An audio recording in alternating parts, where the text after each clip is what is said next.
Hi all. ఈ video just for the students. అంటే sem 1 exams రేపు రాస్తున్నారు, చాలా టెన్స్డ్ ఉంటారు. సో ఈ టిప్స్ మీరు ఫాలో అవుతే పక్కా మీకు 99% వస్తుంది ఓ గ్రేడ్. లైక్ ఈ టిప్స్ నా ఓన్ ఎక్స్పీరియన్స్ నుంచి, నేను చూసిన వాళ్ళ దగ్గర నుంచి చెప్పడం జరుగుతుంది. So just watch the full video. First hand writing, second read, అంటే క్వశ్చన్ మంచిగా చదవాలి. అండ్ ఫర్ ఎస్సే రాసేటప్పుడు introduction, about the essay, and explanation and conclusion, ఈ 4 పార్ట్స్ హైలైట్ చేసి రాయండి. అక్కడనే మీకు హాఫ్ మార్క్స్ కరెక్ట్ పడిపోతుంది. అండ్ ఫస్ట్ నేను చాలా స్టూడెంట్స్ని అబ్జర్వ్ చేస్తుంది ఏంటంటే every one will start from grammar part.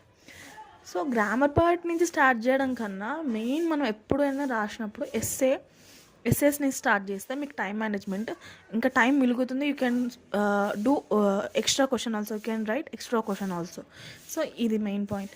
And second point, some students are like టెన్షన్లో కొట్టేయడము, మార్క్ చేసి ఇది రాంగ్ అని పెట్టడం, ఇవన్నీ చేయకండి. If the word is wrong, just leave the word, don't highlight it. And fourth point ఏంటంటే, ఏదైతే టాపిక్స్ మీరు రాసారో ఎస్సేలో హైలైట్ వర్డ్స్ ఉంటాయి, దాన్ని హైలైట్ చేయాలి. అంటే కింద అండర్లైన్ చేయాలి విత్ పెన్సిల్ ఆర్ పెన్. కానీ అండర్లైన్ చేస్తే మీకు ఈజీగా స్కోర్ అవుతుంది. And people, main reason for when you, అంటే మీరు ఇప్పుడు అండర్లైన్ చేసినప్పుడు ఒకటే గుర్తుపెట్టుకోవాలి, స్పెల్లింగ్ మిస్టేక్స్ ఉండొద్దు. మీరు స్పెల్లింగ్ మిస్టేక్స్ ఉన్నదాన్ని అండర్లైన్ చేస్తే మీరే హింట్ ఇచ్చినట్టు ఉంటుంది ఫర్ ద కరెక్షన్. ఎవరైతే కరెక్షన్ చేస్తారో వాళ్ళకి మీరే హింట్ ఇచ్చినట్టు ఉంటుంది. So don't do the